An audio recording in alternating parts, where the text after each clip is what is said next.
Shalom, shalom.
Shalom, shalom. How about Shemiyah Shabrakatah, everybody? Bashim Yasha Brakatham. Oh, yeah, Shabrakatah, shalom. Let me see. Shalom to everybody in the chat. How about Shemiyah Shabrakatah? Let's get some of these up on there. Shalom to the soldier, Danya Allah, the cadet, Enoch. There's the captain. To the Gamwan. How about Shemiyah Shabrakatah, double honors. Sisiyam. The done one, Khan. Shalom, sis. Sisiyasi, shalom. Shalom. Z. Shalom, shalom. This is Lily, shalom. Shalom. How about Shemiyah Shabrakatah, shalom. Shalom. Soldier. Let me see. Khan, and we'll just continue to salute as people come in, but we can get it started. This is part 2. And first and foremost, we give all praise to the Most High, Yahweh by Shemiyah Ashai. And, this is part 2 to the Thawra Thursday of the timeline of Kings. So we're going to close it out in this one. So we're going to hop right into it. Let me share screen. Let me see. God. Here we go. Window. It should be it right here. Con presentation. Here we go. You can see that. If you could do what you did last time, just big it up a little bit. Con, let me zoom in just a little bit more. How's that? Maybe one more if you could. I believe last time I had it right here, but I can, if I go on like that, fine, we can scroll down like that. Yeah, that looks good. Gone. So let's pick up where we left off. Let's hop right into it. Our history is we have a long, crazy history. So let's try to do is our due diligence and pull out the best parts of it that we can to close out the second part. But also let's get some reading in and just read about our history and some understanding. We're not going, this being a timeline, we're not going too deep dive breakdowns in every last little corner because we'd be here forever. But we are going to touch on some important aspects, and then also just reminiscing on our history and seeing how similar a lot of the mindsets of our people today can be of our people then, and seeing how there's nothing new under the sun. There may be different settings and time frames, but at the same time, the righteousness and the wicked, it's always been there. Um, like Cap said, here you got a few G's. This is, let me just outline what we're gonna do. Is this the Northern or Southern Kingdom I have over here? This is the Southern Kingdom. This Okay, is so we already covered this here. I covered in some of the turmoil, but I wanted to just grab before we move on from there was Uzziah, because you got a 52G there. That's pretty big. um, You got Joash, you got Amaziah, and then Jotham right after. But I wanted to cover Uzziah.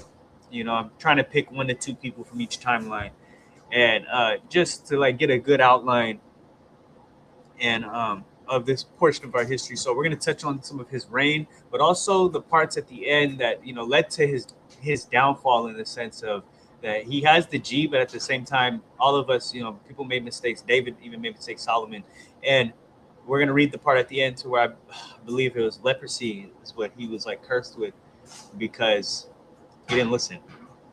He wasn't killed, but he had to live with that, you know. And these are our fleshly bodies, and his was damaged in a way because he didn't listen. Just for it doesn't matter how long, you're even held to a higher standard when you're someone like him that was so righteous for such a long time. And he learned his lesson. I'm sure he did, but we're gonna touch on that. And then down here, I believe we're gonna grab some Hezekiah Khan, another good king, and him I wanted to touch on. A lot of times we touch on certain things. This him I wanted to touch on because it's a little mini lesson in that one. It was his prayer that saved him, really. And the Lord even gave him an extra 15 years on his life and the faith that he had. Because originally he had something else written out for him. And it was something I thought it was interesting because it has to do with faith and prayer. So I wanted to touch on that part when it came to him. And Yahweh Shem Yashar Barakatah, it's Soldier Kanawa, Shalom. Shalom. And then we'll just read about the last king, Zedekiah, before it eventually fall to the Babylonians. Like I said, we talk about these things on our channel. If people want full videos on certain things in here, go ahead and put them in the chat, and we can, plan and look into certain things. But what we're gonna do is similar to the Apocrypha. We're gonna give them their respect, read them, give small portion breakdowns, and then continue on down the timeline. And Cap, whenever you want to hop in, if you got anything, or if you want to be a reader, like we said, all praises. The captain's here to support. And then we also have over here. Let me see. We covered Jeroboam. And then over here, I just wanted to touch in, although Elijah technically, he's not a king of Israel or anything, he plays a part in this when it comes to Ahab and Jezebel. And I wanted to just get their history. Elijah with the their promotion, Ahab and Jezebel, the Baal worship and killing those priests, our priests, and then Elijah killing the Baal priests, and even being sent by the Lord to go talk to Ahab and everything. And then we're going to get into the Jehu. It's called the Jehu dynasty, but we're just going to talk about Jehu. And right here I have it written: purging the house of Ahab. And Ahab was a wicked king. You don't really see any G's here, but get Jehu. Ahab. We'll read the number verbatim, but it was in the 70s. How many sons he had? It's a lot of his bloodline running around for being such a wicked king. So, we're going to read about him getting his sons out of there. And then just about the final kings again. Just a period of chaos here. And like we said, so we'll just go to the part where we get took captive, and then that's where we end. with the X out. So called halal. And Shalom says Kylene. Shalom is yes, good to see everybody on here. Um, any precepts or anything you can add them. But yeah, Shalom. Okay, come on, let's do this. Let's start. I believe we left off. We were gonna go here, so we're gonna start here. Actually, no, Salaki. We're gonna get Uzziah. Done.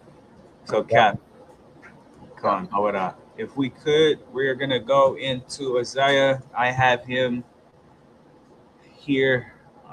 We're gonna grab and read Second Chronicles, Mm-hmm. and I'll share that on the screen. Second Chronicles, and we're gonna read chapter 26, verse 1 through 10, and 15 through 23. So this one is a little more reading than the other ones, but we'll sit back and we'll look at our history. I had just read it. So, no praises.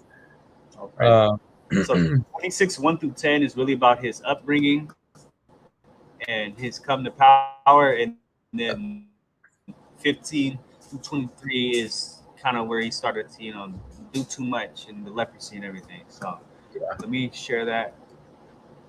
Do you want me to share the e-sword, or are you gonna bring it up on yours? You got it there. All right, do you guys? Okay, come on. Yeah, I would like for you, eSword I think is better, but at the same time, I think switching back and forth, I think this will work fine. If you can see this good, if not. Maybe if you just increased it like one time. Am I a little laggy to you also, or no? Not too bad.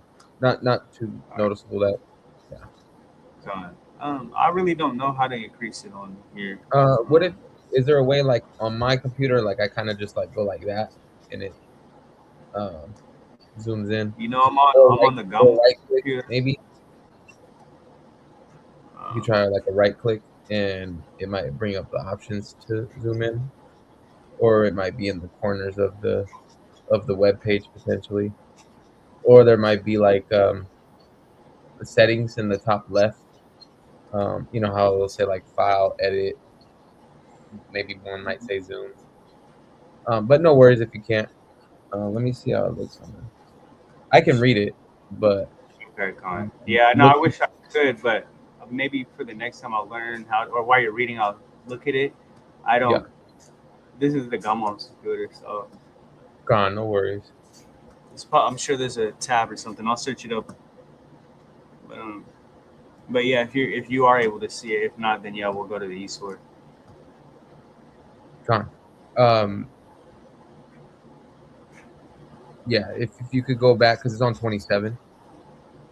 So I could skip. Okay, yeah, it's 26.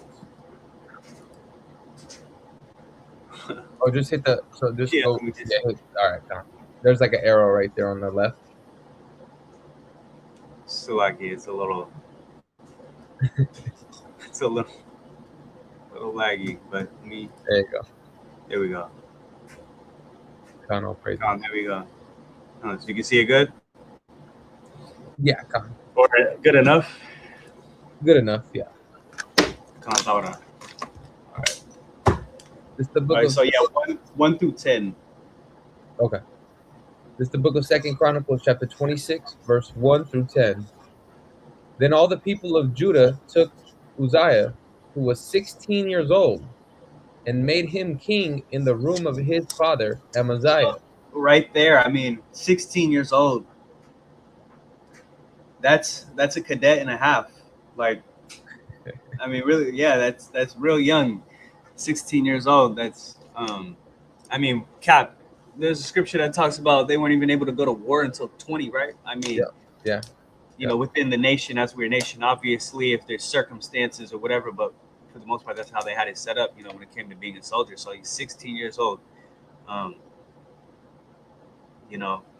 he was raised up, I'm sure, trained up his whole life going into this, but you got to look at how young he was. That's why when it says 52-year reign,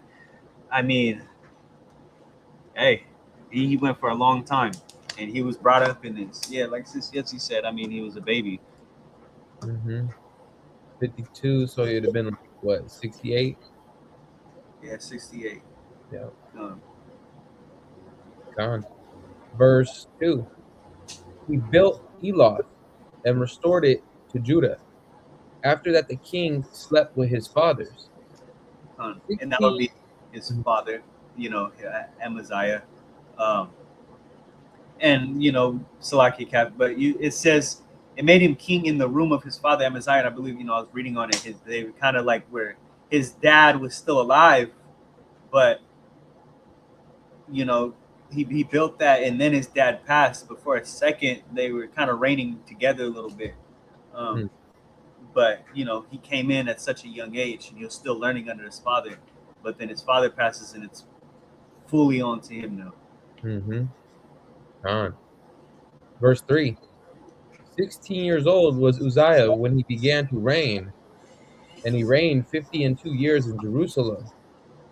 His mother's name also was Jecholiah of Jerusalem, and he did that which was right in the sight of the Lord. There we go. According, That's 52G. Con. According to all that his father Amaziah did. And he sought God in the days of Zechariah, who had understanding in the visions of God. And as long as he sought the Lord, God made him to prosper. Verse 6. Khan and Salakia. Mhm. I just want to show something too. You guys can see this tab again. Gone. This is after the split where Mm-hmm. Uzziah. And as you can see in our Northern Kingdom side, you don't see any G's here. I mean, there might have been times or when someone was trying, but for the Yeah. most part, there was no reigns. Mm-hmm. You have a dynasty really right here. Yeah. You got Joash, 40 good years. Amaziah, which we just read about his father, and it talked about how we just read how he followed in his father's ways of how he was raised to follow the Lord. And then Uzziah, right after that, is 40 plus 29, right Yep. there, That's plus 70. 52. That's So you 52. got 40 plus 29, that's about 70 years, 69. 70 plus 50, you're getting so far removed from the queen who was wicked, who we're going to read about. She's next after we get Uzziah. Maybe we should have did her first, but he had such a long reign. I just wanted to show the righteous back to back to back reign right after her. Um, but man, I mean, that's such a long time. What's 50? 50 That's plus 70 is 120. 121. 121 years right there. That's a good amount of people born and living during a time, born and living and died during good reigns. So let me see. Yeah. Share this tab That, again. that 120 is a reoccurring number because we seen with Saul, David, and Solomon, they each had 40 years. You add those three together. 120. Yeah. Huh. All Yeah. right. Verse And 6. there's no presidents, It's not a little 4 year, 8 year. That's 120 right there. Yeah, God. Verse 6. And he went forth and warred against the Philistines and brake down the wall of Gath and the wall of Jabneh. How And long we've been fighting the Philistines?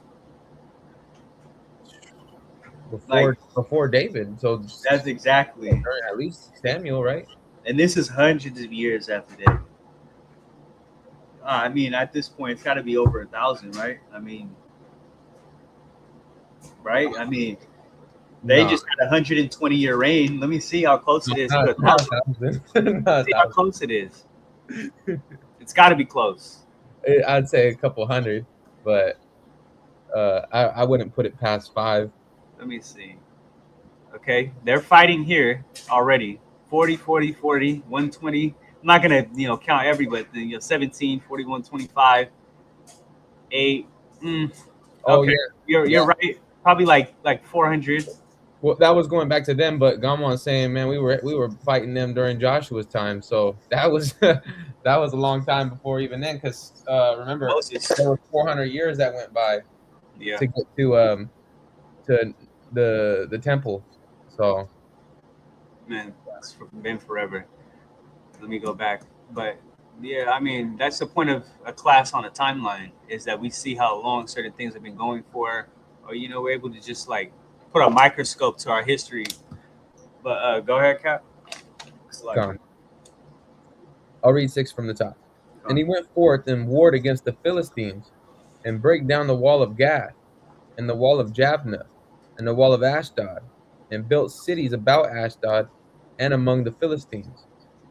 And God helped him against the Philistines and against the Arabians that dwelt in Gurbaal and the Mehunims. God helped him. He was right. He was a righteous king at this time. A long reign of righteous kings. Go ahead. Con. Verse 8. And the Ammonites gave gifts to Uzziah, and his name spread abroad even to the entering in of Egypt, for he strengthened himself exceedingly. Moreover, Uzziah built towers in Jerusalem at the corner gate, and at the valley gate, and at the turning of the wall, and fortified them. And he built towers in the desert, and digged many wells, for he had much cattle, both in the low country and in the plains, husbandmen also, and vine dressers in the mountains, and in Carmel, for he loved husbandry.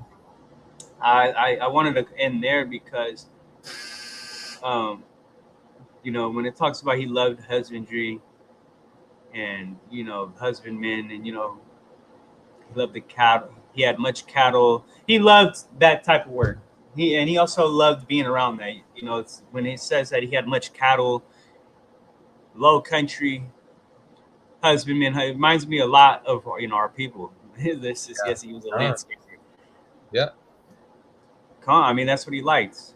And that's something that like what we do out here in our backyard too. Like the gum one, he likes husbandry and everything. And when we see it all come together, Cap, you just did a bunch of husbandry, all in the front of the house. And when you see it come together, it looks good. And also being the king, man, he's got like free reign. So he's got a lot of resources. So when it talks about the vine dressers in the mountains, I just I wanted to include that part because that's how a lot of our people are. And it also ties to an appreciation to what God's created, the Most High's created. He wasn't laying a bunch of concrete and all that everywhere. That's not. You can every here and there. If you want to make a foundation, all that. But for the most part, he was um, appreciating what the Most High created. And let's get a precept. We got Judges from the Gom 1, 3 and 1. I'll read this. Hold on. Now these are the nations which the Lord left to prove Israel by them, even as many of Israel as had known all the wars of Canaan. Yeah, I mean, shoot, we're definitely being proven by the Philistines when you think of it. David rose up through wars with the Philistines. You got them right here, wars with the Philistines. I mean, David was proven by fighting against the Philistines. So, let me see. Can't throw it off. So we read the first 10 verses about him and how he was righteous. He was raised up kind of like in a righteous dynasty under his father, his grandfather. And, it said the Lord, as long as he sought the Lord, God made him to prosper. So this is where our power comes from, the Most High God. He said he sought God in the days of Zechariah, who had understanding in the visions of God. It said, and this is the thing with the scriptures and what we always see. As long as he sought the Lord, God made him prosper. So that's as long as he did that. As soon as we stop, that's where, he chastised the ones he loves. And the thing about Isaiah, he did get chastised. Let's go down to it. This is 15 to 23. Con. And a word for our people to know is contemporary. So Uzziah and Zechariah, the prophet, right? When you think of Zechariah, now you know, okay, the king during that time was Uzziah. Something to think about. Contemporary. That means that they were in the same time period. Since we're talking about a timeline, it's a good word to use. Like Elijah and Ahab. Mm-hmm. Mm-hmm. And that's cool that, when we finish the prophet timeline and bring that out, them being tied together, kings and prophets a lot of the times. Um, it'd be a cool thing to see. But here we go. And throw it off for that, Cap, because yeah, a lot of the times a king has like a prophet or someone tied to them. Um, just like Saul coming in with Samuel, David with Samuel. Now, if we could get verses 15 through 23, Babakar. God. The book of Second Chronicles, chapter 26 and verse 15. And he made in Jerusalem engines invented by cunning men to be on the towers and upon the bulwarks, to shoot arrows and great stones withal. And his name spread far abroad, for he was marvelously helped till he was strong. Look at that, marvelously helped. That's another thing I wanted to include, because before he messes up, he was being marvelously helped by the Lord. Meaning, let's to marvel, Cap. If we could, I'm gonna bring up that definition actually. Let me get it right here. It was more amazing than like what any man can do. Marvelous is extremely good or pleasing or excellent. Extremely, like the people noticed. This is God helping him. Like Moses was marvelously helped. Like this is the Most High God. It says he was marvelously helped by God, and I wanted to add that in there because he was a righteous king. But this is the part to where it says his heart was lifted up to his destruction when he was strong. So that's the thing about being a king, is you're put in a place of very high power right under the Lord, and that could get to you if you allow it. So, Cap, unless you got anything on that call log, you can continue. Verse 16. But when he was strong, his heart was lifted up to his destruction, for he transgressed against the Lord his God, and went into the temple of the Lord to burn incense upon the altar of incense. And Azariah the priest went in after him, and with him 80 priests of the Lord, that were valiant men. And they withstood Uzziah the king, and said unto him, It appertaineth not unto thee, Uzziah, to burn incense unto the Lord, but to the priests, the sons of Aaron, that are consecrated to burn incense. Go out of the sanctuary. So there's a set way that things are set up to be, and he was going against it. And we'll see what the Lord does with him. But we just read up there, he was strong. His heart was lifted up to his destruction. He brought it upon himself. It says he transgressed against the Lord his God. Meaning, what is transgression? Sinned against God. He did what God told him not to do. So let's see what the Most High's judgment was on him, because as righteous as David was, even he had that curse of the sword never departing from his house. That doesn't mean it's the end all be all for him, but you're not gonna. This is God spanking for doing what you do. It's not everything is just gonna be let off the hook, or the Most High is very graceful and merciful, but things like this, He will not let slide, no matter who you are. It didn't matter who. When the Ark of the Covenant slipped and the man tried to grab it to help, thinking it's a good thing, it didn't matter who touched it. The Lord said, "Don't touch it." So, Kohala Cap, if we could continue, we'll see what the Lord does, what His judgment is on him. And his transgression, right, his breaking of the law was, and that's why Azariah the priest and 80 other priests came in behind him. He wasn't supposed to be burning that incense in the temple. That was for the priests alone. And they corrected him, right? Told him, get out. It says, go out of the sanctuary, for thou hast trespassed. Neither shall it be for thine honor from the Lord God. And that's the thing. Like, why is he even doing that in the first place? And is it because he's so confident in his role under God that he thinks he can just step over what God is saying now? I mean, because who is he burning the incense to? I mean, I would assume the Lord, right? He didn't say he had other idols. but Right. it's more of like a prideful thing that like, man, I am who I am. I don't need the priest to be able to do this. I can just do it on my own. Yeah. Overstepping the rules. The rules Overstepping of the rules and telling him like no one's above the rules. You're a king because the Lord made you one, and you're his extension on the earth. Under him, you're supposed to do what he's telling you. You don't overstep it. It's like, you make a like computer programming and all that kind of stuff. People program things to do things. When it steps out of it, they get rid of that. They got to work out the kinks. They got to fix that. They get it out of here. Him being the king, he is told what to do by the Lord, and it's a prideful thing. It said that he became so strong is what led to his destruction. Being a king is a major thing, major title. Like you're directly under the Lord on the earth, and you're supposed to be a representation of him. You're supposed to fear and honor him. You're supposed to do what he tells you to do. But that's where men get their head, it becomes too big. And he thinks, man, I don't need the priest to do this. I can just step over the rules and do it myself. Mm-hmm. Just like maybe a player on a team thinks he's so good, he starts to become, man, I'm the team captain, the best player on the team, I'm the MVP of the whole league. He starts to not do what the coach is telling him to do in the game, and ends up losing in the game because he starts to overstep what he's told. Let's see, we got some precepts.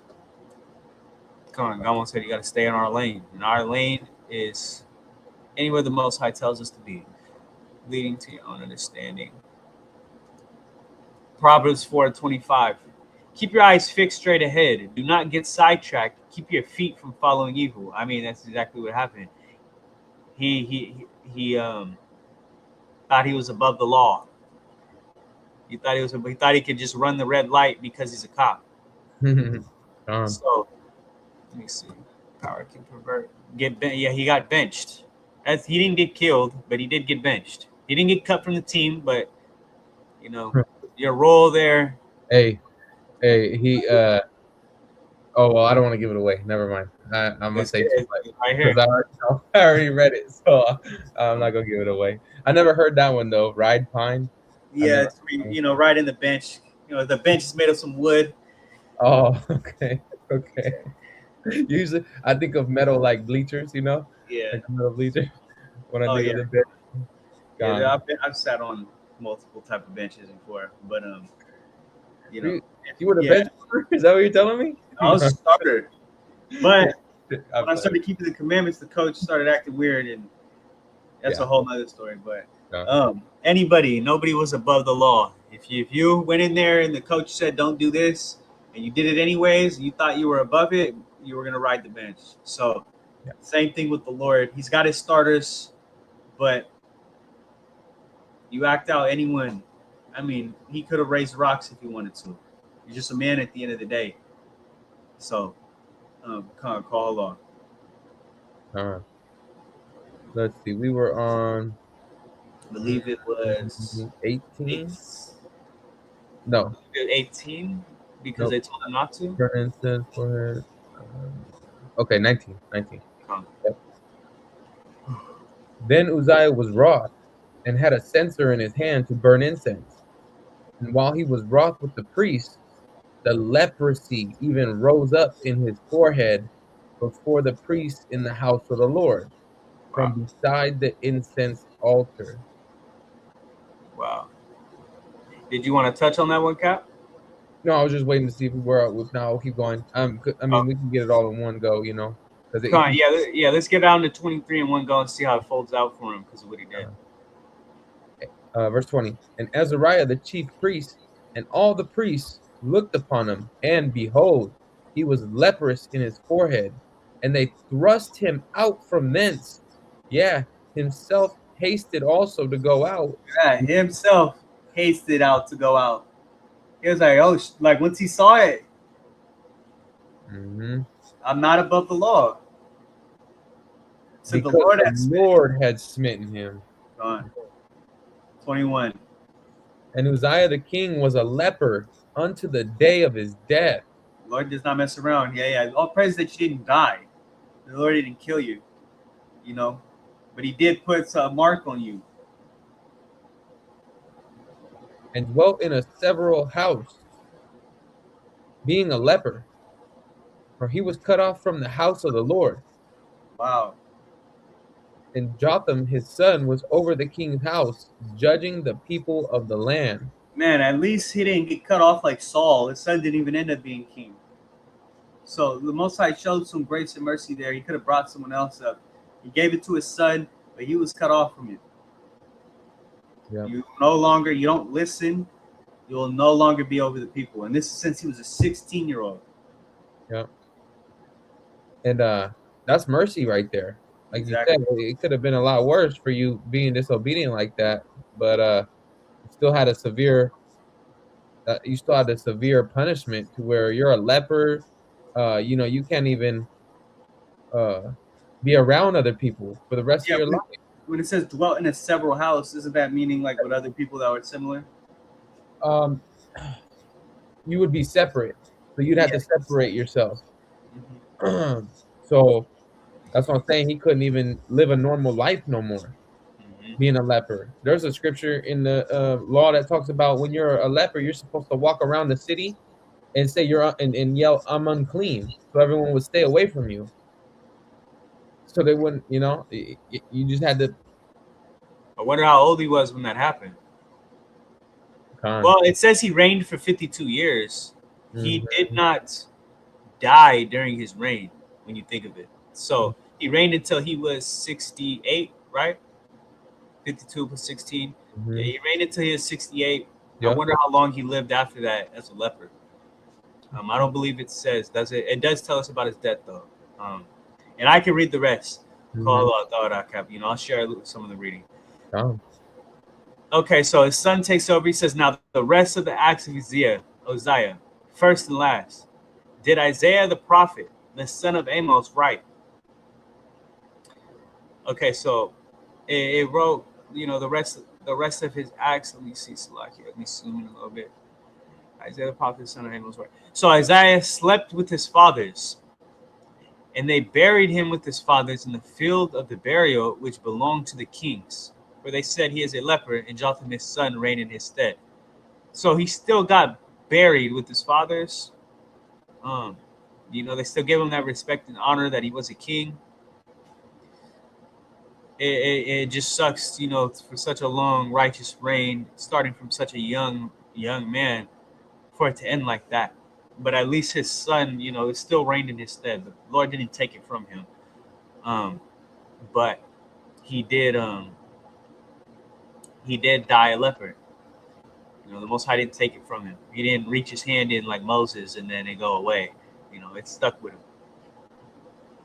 He died a leper. So that is Uzziah, one of the kings on our timeline. Yeah. He had a long righteous reign. He wasn't banished or whatever, but he had to live the rest of his life as a leper. And I'm sure it definitely humbled him. But let me go back to sharing. Try to keep it in a good time frame too. And if you go to Isaiah 6:1, I'll read it. It says, "In the year that King Uzziah died, I saw also the Lord sitting upon a throne, high and lifted up, and his train filled the temple." So Isaiah was a contemporary with Uzziah and Zechariah then. Yeah, he saw it. Oh yeah. I mean, we read how it said that the rest of Uzziah was written down by Isaiah. Yeah. So, yeah, I want to go look for it. Come on. Psalms 19:9. The fear of the Lord is clean, enduring forever. The judgments of the Lord are true and righteous altogether. Allah, so he couldn't argue it. When it happened to him, he hasted himself and got out of there. He seen what happened. It was still the day of his death, and he lost being king. Like quarantine, several house. He was away, and his son took over. Shalom, Alex. It's good to see you on here. Shalom. How about you? cadet with the fire. You know, he was only a cadet and a half when he started. That's it. Cadet? How old does he know? You're right. He was just about cadet's 11. 12, right? Oh, he's about to be 12. So almost a cadet and a half. But yeah, I mean, man, let's hop in the same area, the timeline about 70 years before Uzziah. We had a queen for a quick little 6. Where we're not going to dive too deep because there's not a whole lot written, but there's enough that we can see on some history of the one queen that I was able to find without, all through Judah. So obviously we were not supposed to have a queen, but she came to the throne because you can see here Ahaziah, only 1 year, because something happened there. And then she took over. They hid the son. Well, I'm not going to spoil it all. Let's get it. Let me see right here. Okay, so we're going to go to 2 Kings 11 and 1 through 3, 13 through 6, and 21. It's about 7 verses. Let's hop in there. Here, let's tab 2 Kings 26. I'm tripping, Mom. So like, yeah, 2 Kings 11. Mm-hmm. All of it is in 11. Here we go. KJV. We'll read 1 through 3. See how she arose and see how wickedly she arose to power. Come on, go ahead, Cap. You were going to say something? No, I was just going to start reading. Come on, go ahead. Whenever you're ready. Okay. Follow 2 Kings chapter 11, verse 1 through 3. And when Athaliah, the mother of Ahaziah, saw that her son was dead, she arose and destroyed all the seed royal. So look at that. Ahaziah was king for 1 year, as we see on the timeline. He died, and it's supposed to be a son, or it's, the way that they had it set up, but she arose, and it says she destroyed all this. So she saw an opportunity and took it to rise to power. She took it, had all the seed royal, so David's seed line destroyed. But let's see right here, verse 2. Verse 2. But Jehoshaphat,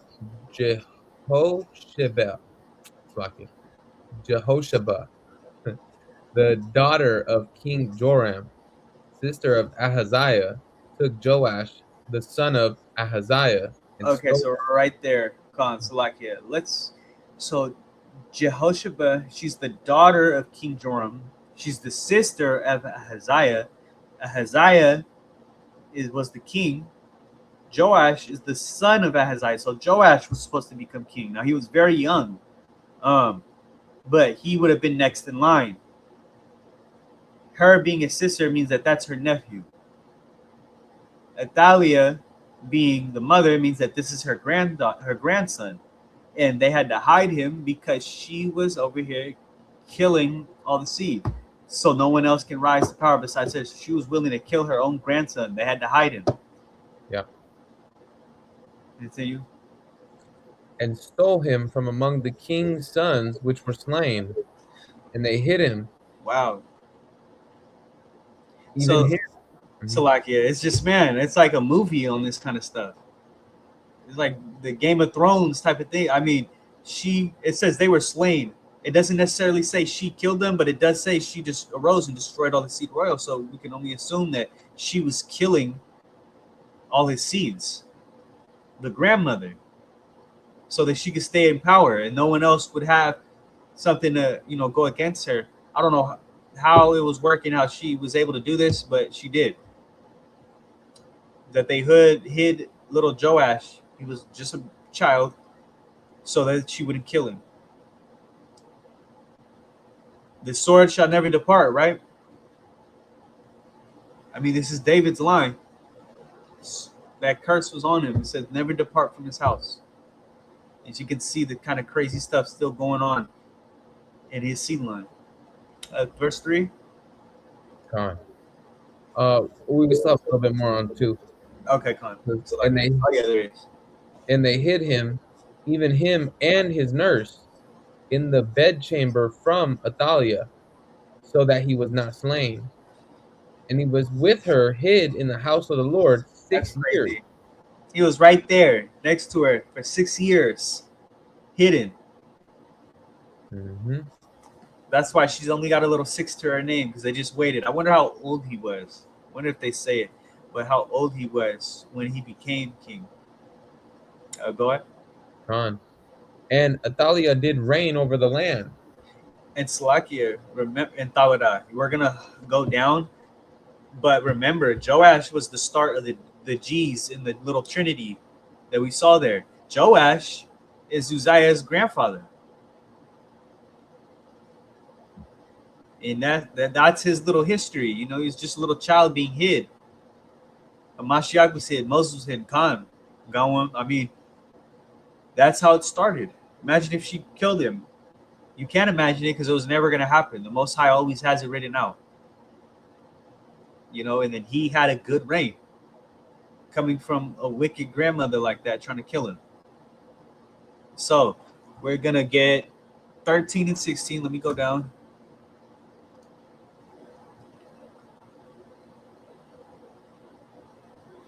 There we go. 13 through 16, Babakashan.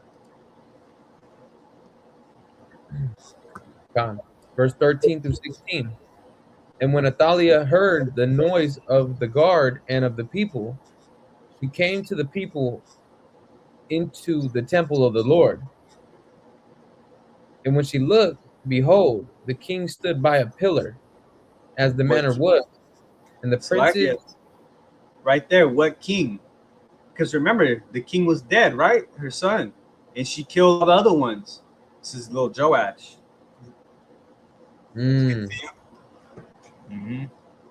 John. They had him set up. They were building him up to take it over.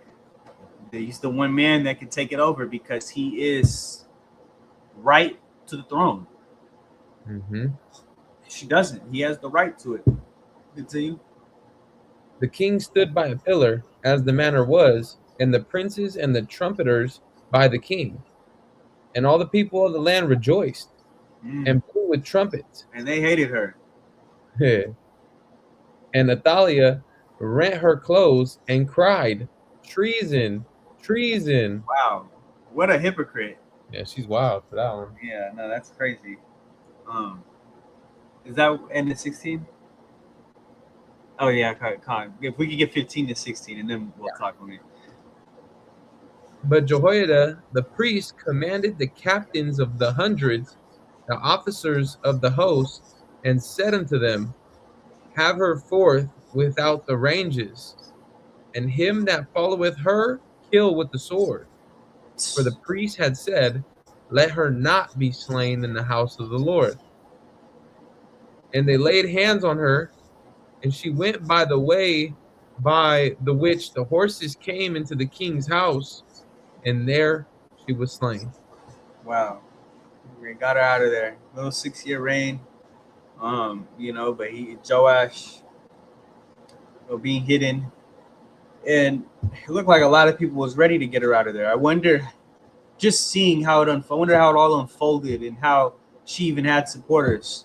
Because people were rejoicing. Well, it makes mention right there, right? It says, let me see. And him that followeth her kill with the sword. So mention of that is she had what they call like an entourage, right? Like she had somehow able to run everything. She had supporters. So yep. And there she is. That was her short reign and her short last in our timeline, but that's what she's known for, you know, killing her grandkids. And I mean, I know we're gonna go into it, but look at Jezebel. Exactly. Yeah. She had so much power. She probably would have did the same thing if given a chance. Right. But yeah, I mean, that's the end of Athaliah. But you know, she tried it, and then Joash gets his good reign. Let's see him on here. But yeah, for anyone that didn't know, And she's never really called a queen from what I've seen, unless someone can show me. But being that we did have kings and that she reigned over us for 6 years, it said that she reigned for 6 years. I Yeah. don't think she was sharing power with anyone else, so she was a queen, um, or whatever you want to call her. But she was reigning over Israel. I mean, over Judah for 6 years. Con. So let's go back to this timeline so we can show him again. Here we go. Joash, 40 good years, right there. And remember, there's no G's here. But he came from the dust. He had to be raised up for 6 years under her, hidden. Officer, you got to switch the Oh, screen. so Malakyam. No worries. There we go. Right here, Joash. He was the child that was hidden from her. And then he reigned 40 years.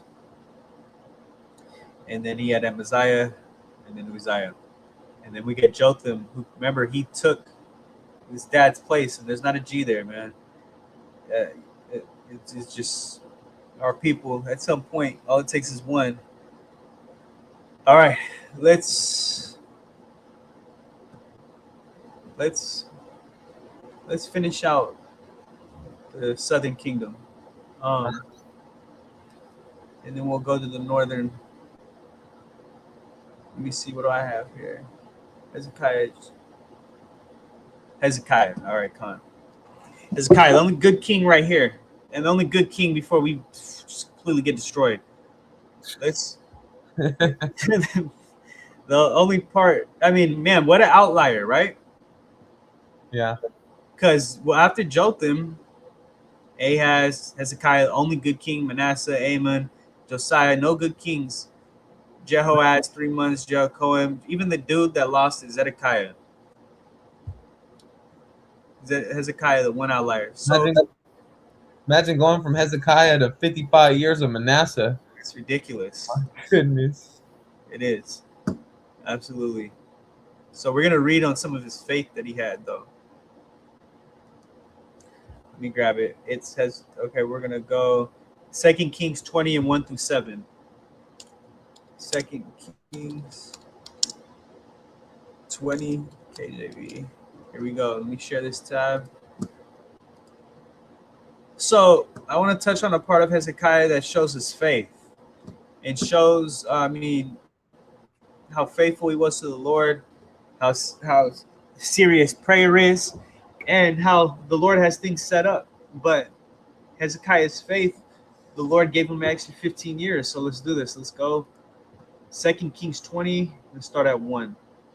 Oh, hello. Con. It's the book of 2 Kings, chapter 1 through 7. Chapter 20, verse 1 through 7.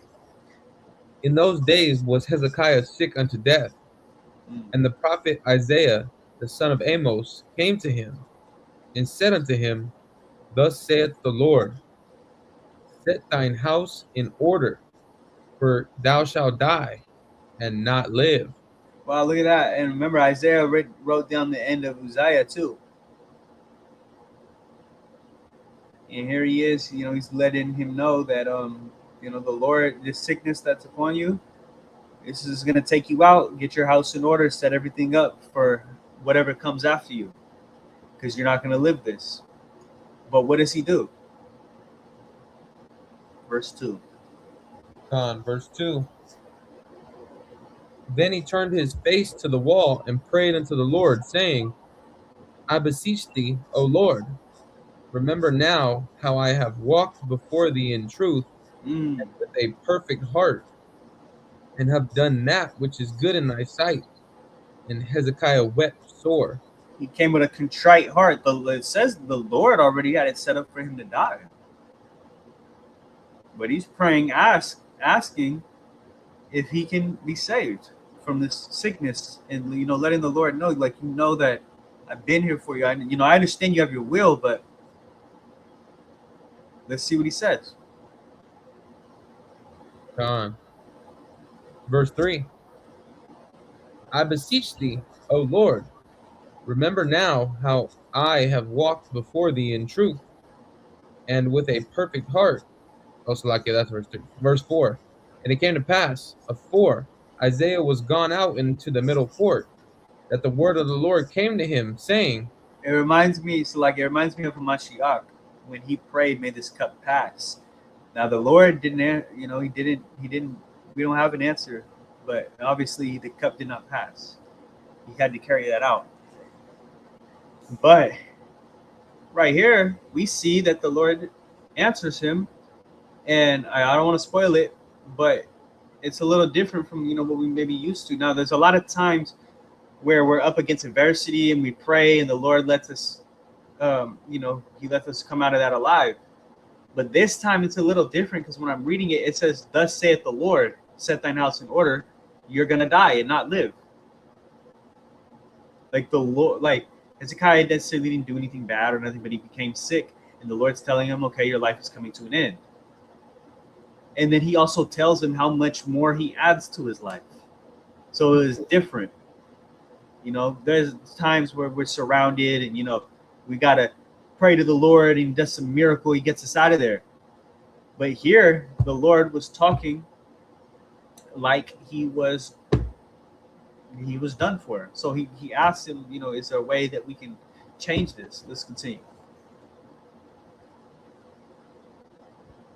John, verse 5. Turn again and tell Hezekiah, the captain of my people, thus saith the Lord, the God of David thy father, I have heard thy prayer, I have seen thy tears. Behold, I will heal thee. Showed mercy on him. Mm-hmm. If he wasn't a righteous king, you think he would have did that?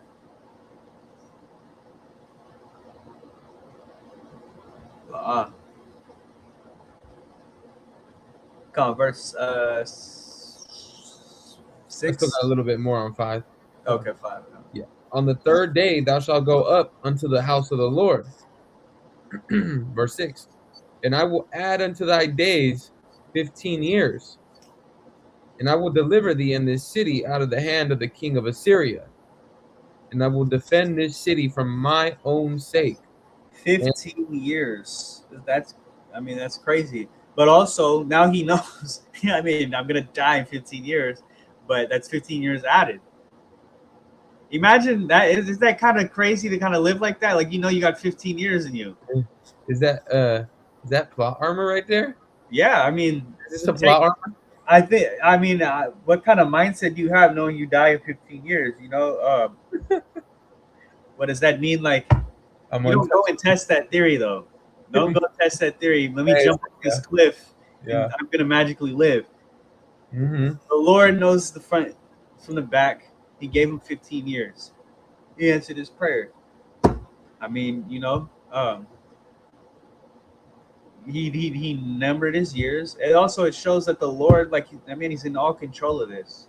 You got another 50 years left. You got 70. You got 30. You got 15. He was a righteous king to where he still was allowed to live longer. Imagine if he was a wicked king, man, your time is done. What do you mean 15 more? What do you mean you're going to get more time? You're out of here. God. See? Verse 7.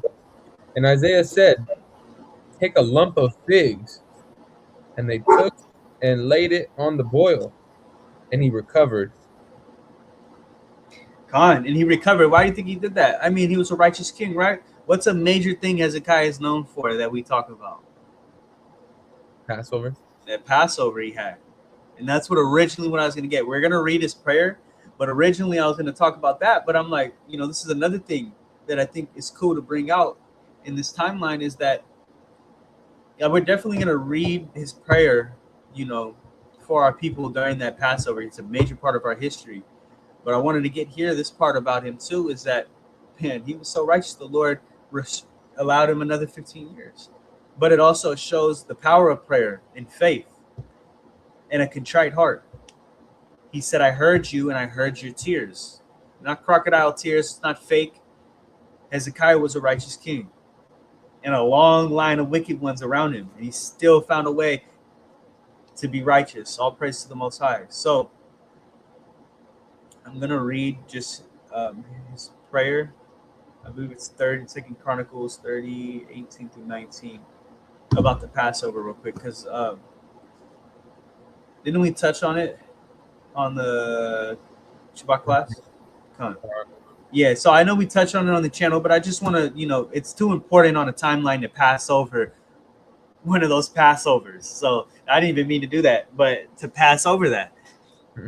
So we're just going to read his prayer, give him his respect of being a righteous king and what seems to be the last righteous king, obviously before Hamashiach, before our destruction. So let me go here at Second Chronicles. So Hezekiah, I mean, he's known for his prayers, right?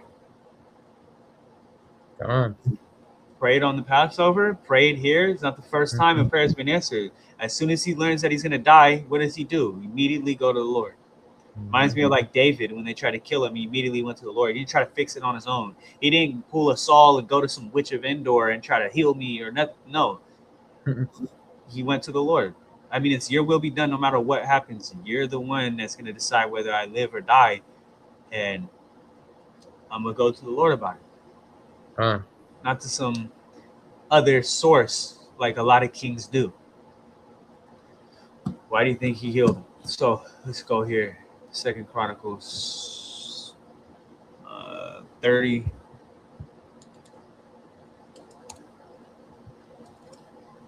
(18 through 19). Okay.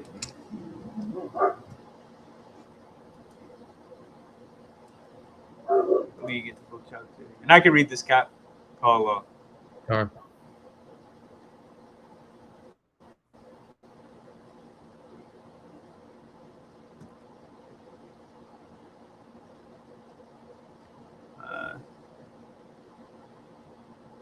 Okay, here we go. I'll read from 15 to 20. This is Second Chronicles 20 and 15 to 20. Oh, 30, so like it. Second Chronicles 30 and 15 to 20. Then they killed the Passover on the 14th day of the second month. And the priests and the Levites were ashamed and sanctified themselves and brought in the burnt offerings into the house of the Lord. And they stood in their place after their manner, according to the laws of Moses, the man of God. The priests sprinkled the blood, which they received of the hand of the Levites. For there were many in the congregation that were not sanctified. Therefore the Levites had the charge of the killing of the Passovers for everyone that was not clean, to sanctify them unto the Lord. For a multitude of the people, even many of Ephraim and Manasseh, Issachar, remember this is northern kingdom that he was calling over here. He's a southern kingdom king. And, a lot of times we didn't deal with each other, but he wanted unity. Issachar and Zebulun, and not all of northern kingdom came, but the Lord heard it. And Zebulun had not cleansed themselves, yet did they eat the Passover, otherwise than it was written. So this isn't a Uzziah stepping over the Lord moment. This isn't an Uzziah. He was a righteous king, but this isn't an Uzziah coming in and burning his incense because he didn't need the priest to do it kind of moment. It does say otherwise than it was written. This is a graceful moment from the Lord. It's the difference in their hearts. Yeah, Con, I was just going to say that. He's trying the hearts, right? Come on. It's the difference in their hearts that allowed this to happen. It said Hezekiah prayed for them, saying, the good Lord, pardon every one that prepareth his heart to seek God, and the Lord God of his fathers, though he be not cleansed according to the purification of the sanctuary. So he prayed to the Lord on this. He had a contrite, real heart about it. He wasn't trying to overstep God. You're the good Lord. What I'm doing is trying in my heart to unite our people, at least this one Passover. And it says, verse 20, and the Lord hearkened to Hezekiah and healed the people. And the children of Israel that are present in Jerusalem kept the feast of unleavened bread 7 days with great gladness. You think the Lord doesn't love that? his people back together again like that, even though it's just for a time, but he pardoned it. And the Levites and the priests praised the Lord day by day, singing with loud instruments unto the Lord. When's the last time the northern and southern kingdom were able to even do that together? When's the last time that happened? Go on to read that again for Bakasha. Carl, which part? Let me go. Let me see. Let me He said, seek God part. Where is that? Oh yeah. So where it says right here, this is verse 19. Is it? Yeah. 19. He prepared. But Hezekiah prayed for them, saying, the good Lord pardon every one that prepareth his heart to seek God. That's what he was doing. They were preparing their heart to seek God. God, he used that 15 years righteously. Call Allah. Call Allah. Yeah. Is this 15 years? Is this Passover during his 15 years, or was it before it? Does it say? Kind of see what you're saying. I'll look it up while you're reading. I'll look it up. Let's see. And though he be not cleansed according to the purification of the sanctuary, and the Lord hearkened unto Hezekiah and healed the people. So I wanted to touch on that on a timeline because we don't pass over one of the most, righteous type of Passovers that have happened. I mean, we have scriptures that talk about he'll despise our feast day when we're being terrible people to him, sinners. Right here, it says, look at that. Otherwise than it was written, they kept it a little different. But it was out of the contriteness and righteousness of their hearts that the Lord allowed it, because he understood. The Lord is an understanding, graceful God. That does not mean we go and do whatever we want. But right here, the Lord allowed this to happen because the circumstances.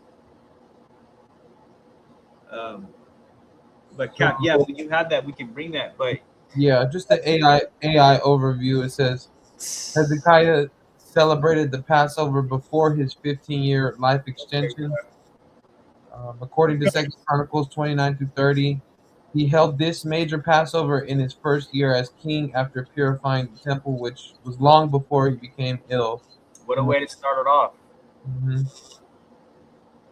What a way to start it off with a bang. And I'm like Calvin said, I'm sure he used those 15 years righteously. That the Lord was confident in giving him that. It's not giving another wicked king 15 years. So call Allah. Let's close out the southern kingdom. Let me see here. We're just going to read about our people getting taken over by the Babylonians and Zedekiah. So let's go. If you go to 2 Chronicles 29:1, it says that Hezekiah began to reign when he was 25 years old. Okay, so he did that at I 25. know you've been talking to me about that because. Oh yeah. You. Yeah, he was just a year older than me. God. That's crazy. Yeah. And he wanted to do that to bring our people together. Mm-hmm. At just 25, and yeah, and, that's when he made that prayer. Yep. Verse 3, it says, he in the first year of his reign, in the first month, opened the doors of the house of the Lord and repaired them. Yeah, I'm just pulling these just to. I know we like to go to AI, but I just want to also go to the actual source of the scriptures and just verify what. Open the doors of the Lord. Yeah, don't just take everything you see off of AI as 100%. It's a good tool, but just make sure you go in, because I don't want to be up here saying, well, AI said this and AI, and then all of it's garbage and wrong. So we went and looked for it, and all praises. Yeah, it's crazy. When you start to see the ages of these kings, look at Zedekiah. 1 in 20. He was only 21 years old when he began to become king. So we're going to read 52. We're not going to spend too long here, but we're going to see the destruction of our people and what's believed, based off the timeline, what I was able to gather, the last king of Judah, obviously until a Mashiach, But you know, the last time, you know, us as a people, you know, were recognized like this. So we're gonna read 1 through 3, 10 through 11, and 13.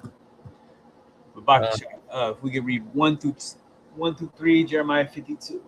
This is the book of Jeremiah, chapter 52, verse 1 through 3. Zedekiah was 1 and 20 years old when he began to reign, and he reigned 11 years in Jerusalem. And his mother's name was Hamutal, the daughter of Jeremiah of Libnah. So he was only 32 when we got taken over by the Babylonians.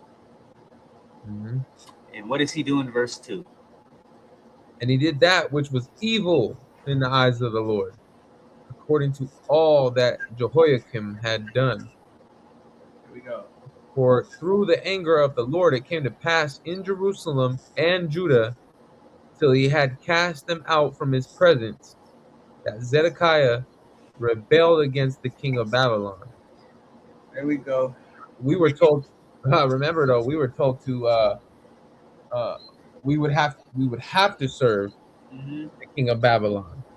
You know, some people would be like, well, what do you mean? Isn't that a good thing he's rebelling against that, the king of Babylon? La, it was told to us that we were supposed to serve him for 70 years. And I want to even say, if I recall correctly, anyone that wouldn't serve him would be put to death. You'd be disobeying God. And I got to pull that, or if somebody could pull that, but I'm pretty sure it says that. Khan, yeah. Go along. Khan, yeah, I mean, here we go again, another wicked king. And he was called wicked and evil because he wasn't serving the Babylonians like the Lord told him. And the only reason we're in that position is because we didn't serve the Lord. So he allowed that to happen. And let's see. Let's go down. Still got to get Northern Kingdom. I don't have too much there left, but let's go down to 10 and 11. All I'm trying to scroll down, but the computer's being a little slow. There we go. 10 and 11. Babakasha.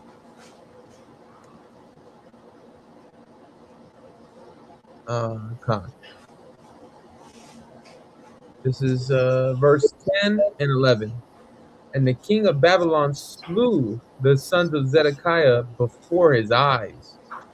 He slew also all the princes of Judah in Riblah. Then he put out the eyes of Zedekiah. I wonder how many sons he had. He was only 32 when this happened. But, yeah, and they must have been young. Yeah. He killed him right in front of his eyes. This is the Lord allowing this. Oh my goodness. Yep. And then they slew all the princes of Judah and as I say, Riblah. But yeah, I mean, he's only 32. His sons couldn't really be that old. Yeah. I mean, I'd imagine no more than like The oldest one. I mean, I don't know how young they were having kids back starting then. at 16, they'd be 16. I mean, man, they couldn't really be any older than 16. I don't know when he had his kids. I mean, realistically, he more than likely had kids that were in the single digit age. Yeah. So, yeah, it's just crazy to read. But when you put it all in perspective like that, it's not like he has these grown sons like we see with Ahab, what we're going to get with Jehu when he's purging them out. No, he's only 32. And he's losing everything before his eyes. Continue, Babakar. What happens in verse 11? Let's see. I'm gonna read it from the top. Then he put out the eyes of Zedekiah, and the king put out his eyes. Yeah, when we read that, what does that mean? They took his eyeballs out? Yeah, Khan. So first, we're gonna kill your kids in front of you. It says in his eyes, and then we're gonna cut out your eyes. Hold on. Imagine what he just did there. You know how terrible that is? The last thing he ever seen. That's why I just got it right now. Yeah. That's the last thing you're gonna see is your kids getting tore apart in front of you. It's the last thing he ever saw. And then he got bound in chains. Yeah, it's crazy. Man. Phew, that hit me different right there. Oh my goodness. Ooh, Most High be merciful on us. Man. All right. No, they did that purposely too. Yeah. Oh yeah, they know what they were doing. Let's see, verse 11. And the king of Babylon bound him in chains and carried him to Babylon and put him in prison till the day of his death. What a terrible way to end your life. The last thing you see was your children being killed. You can't even see anymore, and you're in prison until the day you die. That is the end of our Judite kings. And now it's Babylon taking over. That was the end of them. Now I did put 13 here, so I wanted to grab 13. Let me try to remember. Oh, I wanted to grab 13 because this is the true end of our Judite kings. Obviously until Mashiach, but like I say, I mean, as a nation of people, it's the end right here. Before all these captivities in today. So, verse 13. Let me see. I'm gonna grab it from 12 just to get the context. Content 12. Yeah. Now in the 5th month, in the 10th day of the month, which was the 19th year of Nebuchadnezzar, king of Babylon, came Nebuzaradan, captain of the guard, which served the king of Babylon, into Jerusalem, and burned the house of the Lord, Wow. and the king's house, and all the houses of Jerusalem, and all the houses of the great men burned he with fire. Wow. What's that That's, man's name? that's Nebuzaradan. That's a evil. That's an evil. sounds like a freaking supervillain. Yeah, that's what I was gonna say. That's what I was looking for. Yeah, that's a super villain right there.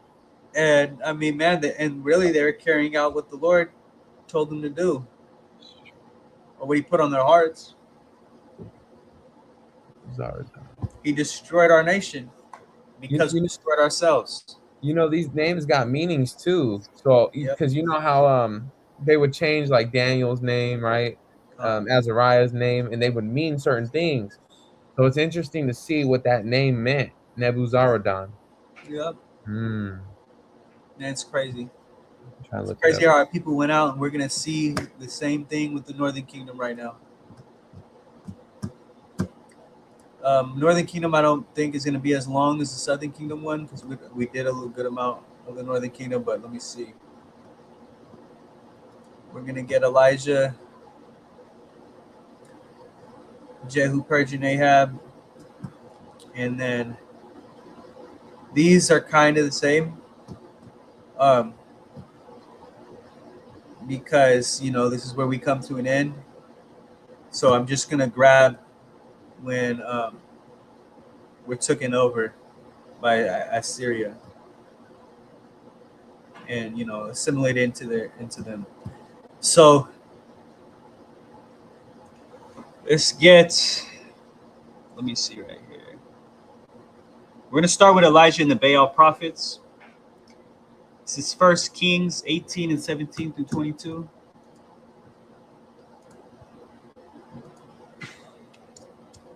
First Kings 18, KJV. If we could get 1 Kings 18, let's start at 17 and go to 22. Oh, it's not shared? Okay, yeah, it's coming. 1 Kings chapter 18, verse 17 through 17 through what? 22. Through 22. 22. And it came to pass when Ahab saw Elijah, that Ahab said unto him, Art thou he that troubleth Israel?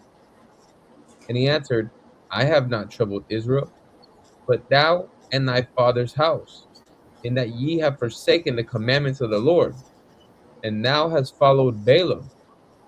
Now Wow, therefore, how backwards is that? Elijah doing the work of the Lord, coming to Ahab, and he's telling him, "Are you the one that troubles Israel? Because you're the one trying to get rid of these Baal prophets or Baal priests. Are you the one that troubles Israel?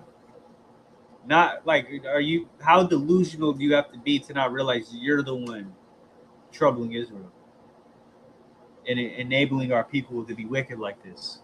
Continue. Con. Verse 19. Now therefore send and gather to me all Israel unto Mount Carmel, and the prophets of Baal 450, and the prophets of the groves 400, which eat at Jezebel's table. So Ahab sent unto all the children of Israel, and gathered the prophets together unto Mount Carmel. And Elijah came unto all the people, and said, How long halt ye between two opinions? If the Lord be God, follow him. Mm, But if Baal, then follow him. there we go. And the Can't stop people, trying to mix them up. That's what they're trying to do. You got to Mhm. choose. You cannot serve in both. on. 22. And the people answered him not a word.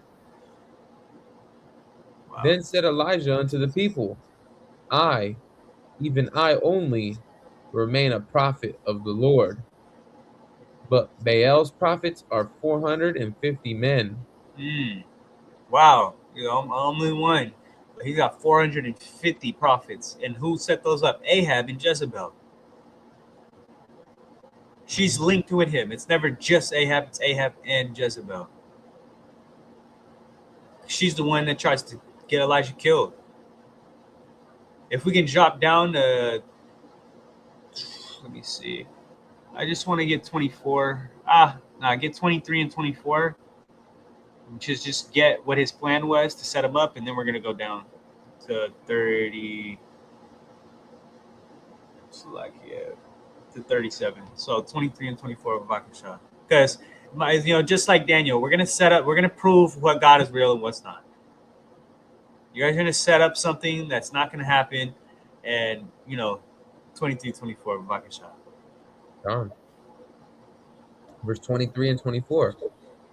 Let them therefore give us 2 bullocks, and let them choose 1 bullock for themselves, and cut it in pieces, and lay it on wood, and put no fire under. And I will dress the other bullock, and lay it on wood, and put no fire under. And call ye on the name of your gods, and I will call on the name of the Lord. And the God that answers by fire, let him be God. And all the people answered and said, It is well spoken. All right, so they agreed. The one that comes through will be the one that we call God, right? And Elijah knows. He knows who's going to come through. So we're going to drop down to 37. Let's see. Man, these mosquitoes trying to bite on me in here now. Here we go. Gone. We're going to read 37. We're going to see why Jezebel hates Elijah. Gone. 37, we're going to stop at. I don't want to end up reading the whole thing.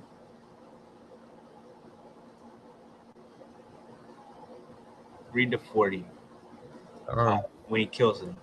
Verse 37 through 40.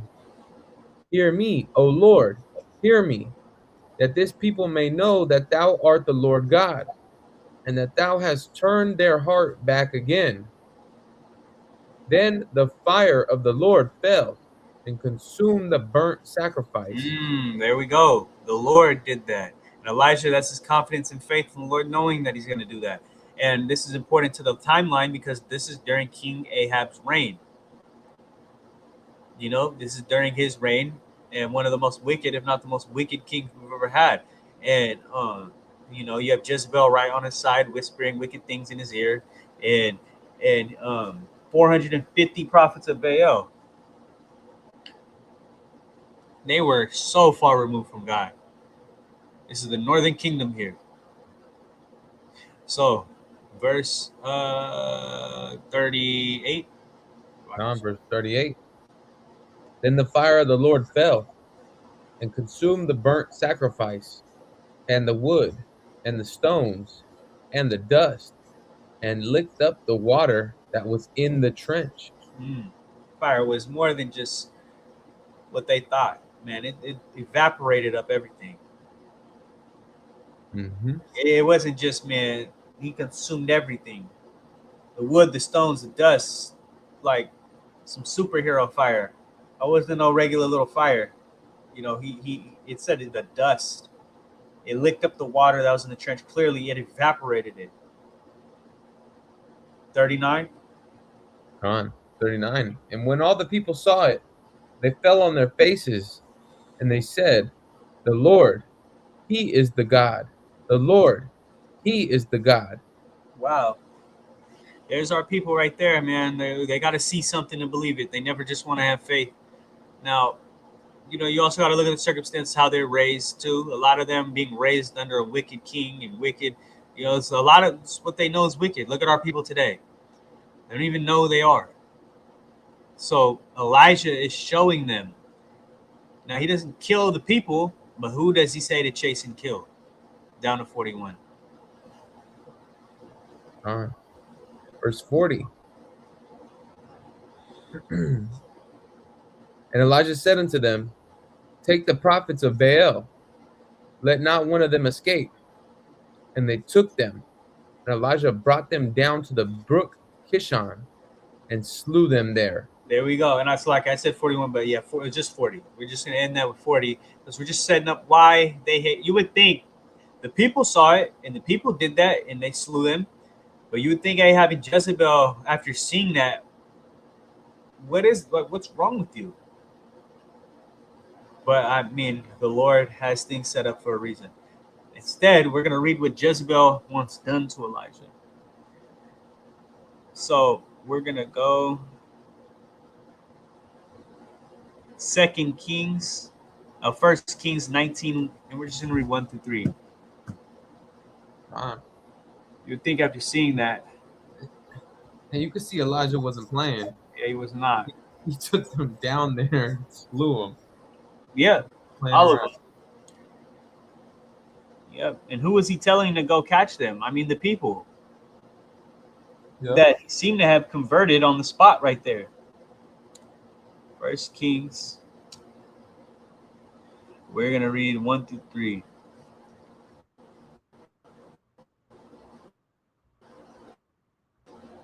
Okay, so this is after when Ahab tells Jezebel what happens, and just see how she takes the reins.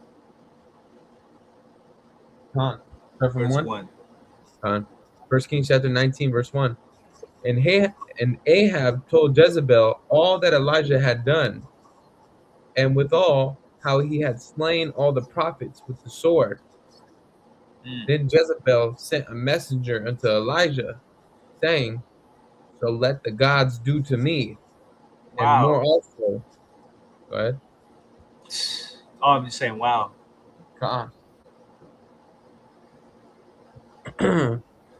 And more also, if I make not thy life as the life of one of them by tomorrow about this time. Life of one of who? She's saying, let the gods, here we go. She's talking like these Greeks and Romans, not the Lord, the Most High, but the gods. Oh, by the God, you know how they talk. Let them do to me if I don't kill you tomorrow. By this time, let them kill me. How does Jezebel die again? Doesn't she like fall off a balcony? So, who was it? Because I remember someone got her killed. Was it Jehu? Jehu pulled up? I think it was Jehu. Because I got Jehu when he kills Ahab's sons. That's all I really grabbed on him. You know, when he's purging out his house. So I want to say it's Jehu. He pulls up. She's upstairs in a I don't know, house, right? I'm not sure of what in particular, but anyway, she's up high up, a couple stories up, and she's doing her makeup. Doesn't she like get eaten or something by like the animal? Let me go ahead, Cap. So like, yeah, Well, yeah, she's trying to doing her remember. makeup. She comes out. I want to say it's Jehu there, and basically he's like, "Hey, who's on my side?" And her people that are with her turn on her, and she gets shoved out the off the Yeah, I remember that. couple stories up. Boom, hits the ground, dies, and then it was a prophecy for her for the dogs to eat her up.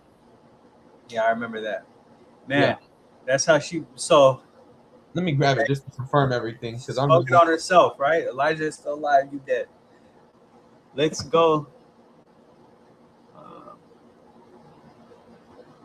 I just want to read while you bring it up. I just want to read a little bit what happened when Elijah. Because Elijah was actually a little scared.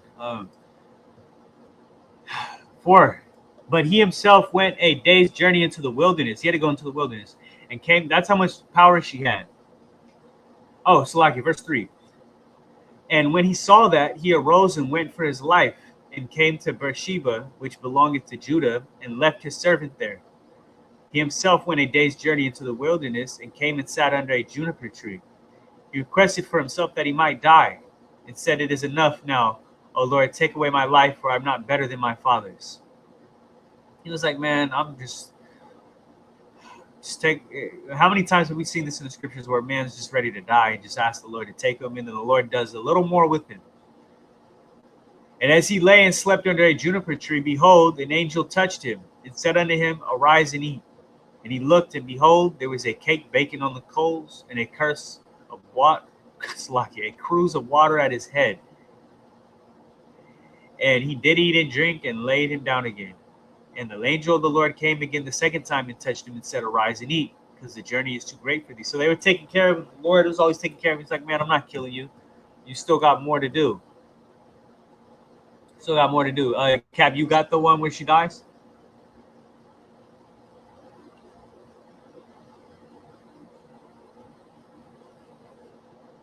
Cap? So like it was glitching quite a bit. So I missed the last maybe 15 seconds, and then I just heard you say "cap." That was it. Oh, Salakia, I'm yeah. not sure if it's now Maybe just you for guys me. didn't hear what I said. I don't know. Maybe the live must have missed. I was reading just a little bit of the end. I was just saying that Elijah was taken care of, even though he has to die. The Most High sees this all the time. Men are asking to die, and he said, "I got more to do with you still." Hmm. So he kept them alive with the angels. And to close out Elijah and Jezebel and Ahab's part, we're just going to read her death real quick. Just the part where she dies, to dishonor her real quick on how she died. A real gruesome death. I mean, she fell off. She went against the Lord. She fell off the balcony and got eaten by the dogs. Yeah. So, I was asking if you had that. If Oh not, yeah, I do have it. Yeah, kind of. I was just fact checking, because when I'm saying stuff, I want to make sure I'm not putting anything out there that's not true. But I looked and everything that I had said was accurate. So if you go to 2 Kings chapter 9 and verse 30, that's where you will find her execution, her betrayal from her own eunuchs. I'll read it. Um, Okay, 2 Kings chapter 9, verse 30. And when Jehu, you know what? We can go straight into Jehu now, because Jehu is the next one we're going to go into. Okay, So we'll go straight into Jehu. We're going to get him killing Jezebel, and we're going to get him having Ahab's seed killed, his 70 sons. And when Jehu was come to Jezreel, Jezebel heard of it, and she painted her face and tired her head and looked out at a window. So she put her makeup on. Put her makeup on, did her hair. She's trying to look all nice. And Looks out the window. Go ahead. No, go for it. Yeah, it looks out the window. As Jehu entered in at the gate, she said, "Had Zimri peace? Who slew his master?" And he lifted up his face to the window and said, "Who is on my side? Who?"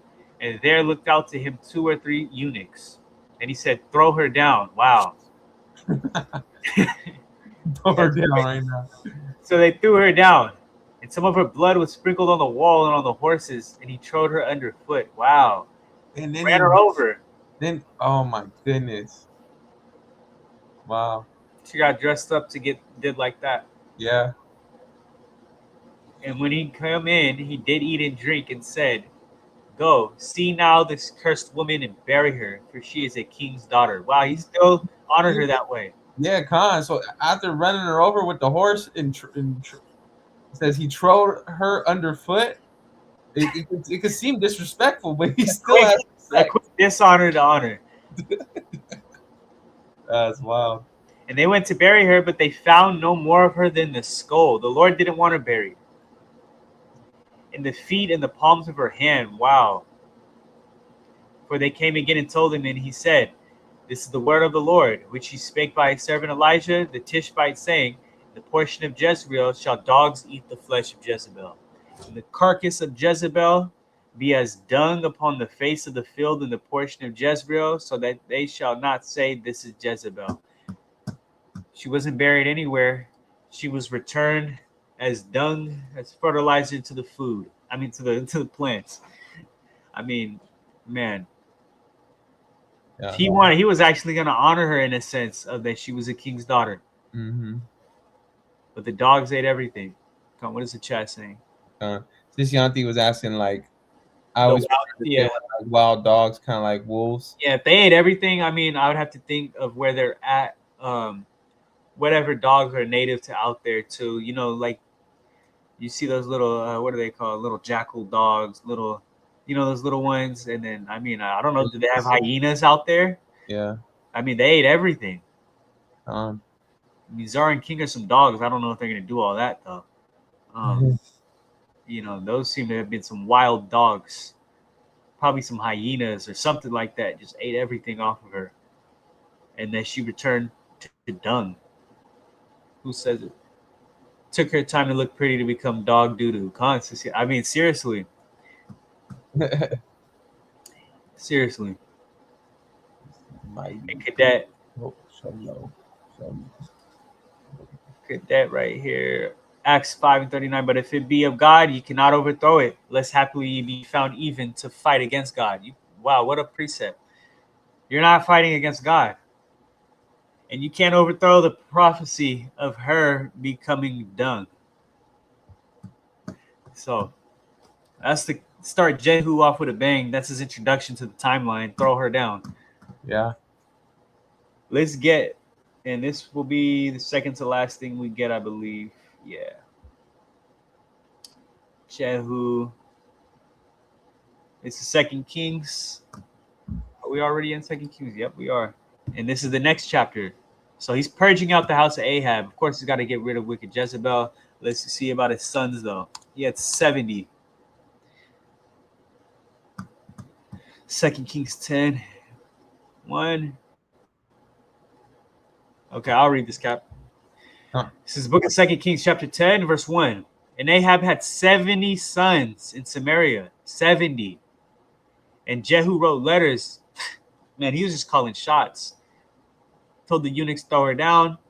Now he's writing letters to Samaria, to the rulers of Jezreel, and to the elders, and to them that brought up Ahab's children, saying, now as soon as this letter cometh to you, seeing your master's sons are with you, their master being Ahab, and there are with you chariots and horses, a fenced city also in armor, look even out the best and meetest of your master's sons, set him on his father's throne, and fight for your master's house. But they were exceedingly afraid and said, behold, 2 kings stood not before him. How then shall we stand? So 2 kings couldn't even stand before him. How are we going to stand? And he that was over the house, and he that was over the city, the elders also, and the bringers up of the children, sent to Jehu, saying, we are thy servants, and will do all thou shalt bid us. We will not make any king. Do thou which is good in thine eyes. What does it say right here? The ones over the cities, the ones bringing up to the children, these people were under Ahab. But they said that Jehu, we're loyal to you. Just like how those eunuchs had to be pretty loyal to Jehu to just throw her over when they were her eunuchs originally. So, verse 6. Then he wrote a letter the second time to them, saying, If ye be mine then, and if ye will hearken unto my voice, take ye the heads of the men your master's sons, cut their heads off, and come to me to Jezreel by tomorrow this time. Just like Jezebel had said, by tomorrow this time. I mean, that's a good way to put it, right? Because you're not, that's not 5 p.m. Just come here at the same time as today, right now, tomorrow. Now the king's sons, being 70 persons, were with the great men of the city which brought them up. And it came to pass, when the letter came to them, that they took the king's sons and slew 70 persons, put their heads in baskets, sent them to Jezreel. And there came a messenger and told them, saying, They have brought the heads of the king's sons. And he said, Lay ye them in 2 heaps at the entering in of the gate until the morning. So, man, let's show Jehu on the timeline.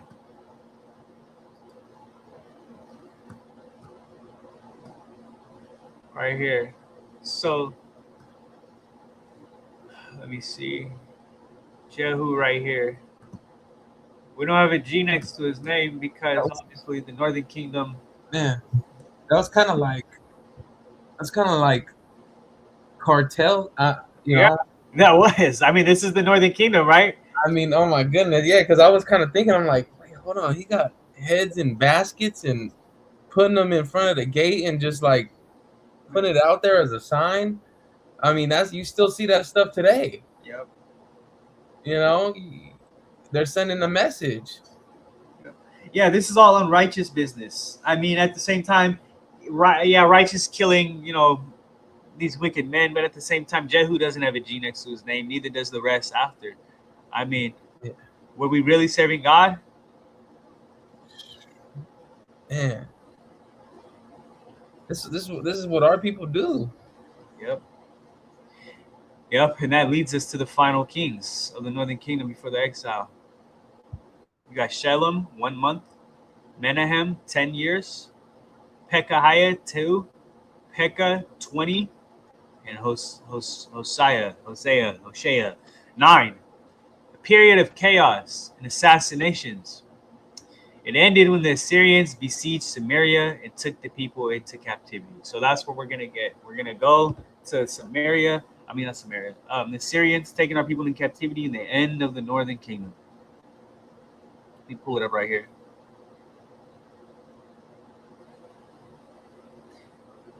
I got it right here. Malakyam.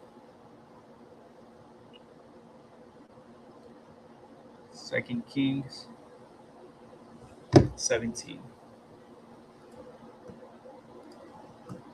Man, what a history. It's only a fraction of it. All right.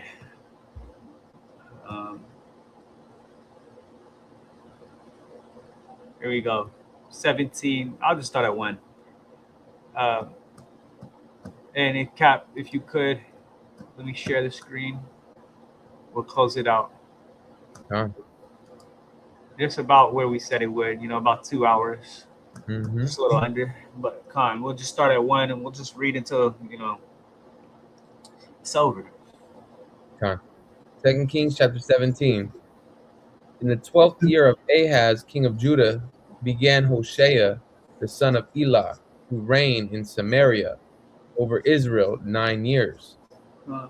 And he did that which was evil in the sight of the Lord, but not as the kings of Israel that were before him. So not as bad, but still pretty evil. Because when it says, but not as the kings of Israel before him, there wasn't any righteous, really, kings like that. Another thing you got to take into account, look at how the Northern Kingdom ends. It talks about a king doing evil on the side of the Lord. How did Zedekiah end for the Southern Kingdom? Evil in the eyes of the side of the Lord. It's not killing a righteous nation, right? He's not taking down righteous nations right now. Let me see. Gamon put in ancient Israel, wild dogs, Canaan dog, Kanani, native that died in desert 1,000 years, used by ancient Israelites. So let's look at a picture of them. Let's see. Maybe these are the dogs that took out Jezebel. Canaan dog, Canani. That's what they're called, huh? Ancient Kind of reminds me of K9. That's probably where it maybe might come from. Canani. K9. Oh, not marvelous. Ancient Canani dog. For sale? You telling me they're still around? The Canaan dog is an ancient natural breed originating from the Middle East and is a national dog of Israel. Is this what she got ate by? Who knows? But, you know, what we're looking at.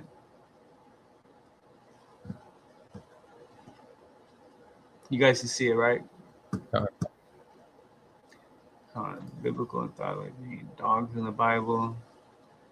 But yeah, I mean, you know, we had dogs and there's little wild ones. But let's go back. Second King. Khan Tawada got one for putting that in the chat. All right, let's continue. Verse 3. Against him came up Shalmaneser, king of Assyria, and Hoshea became his servant and gave him presents. Remember, Hoshea was the king of Israel. Now he's servant of Assyria. Similar to really how Southern Kingdom fell.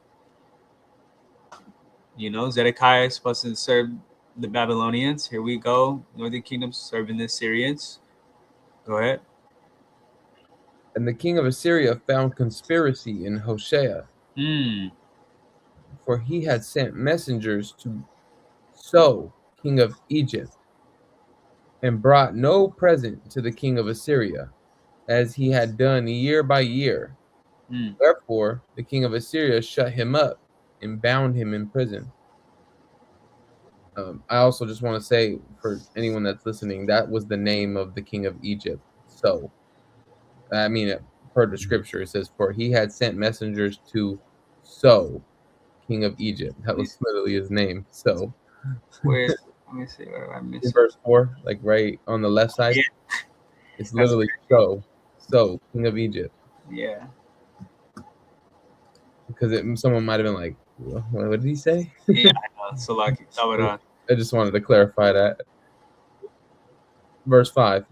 Then the king of Assyria came up throughout all the land and went up to Samaria and besieged it 3 years.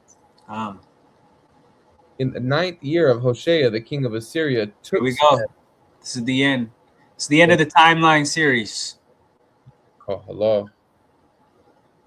In the 9th year of Hoshea, the king of Assyria took Samaria and carried Israel away into Assyria and placed them in Halah and in Habor by the river of Gozan and in the cities of the Medes.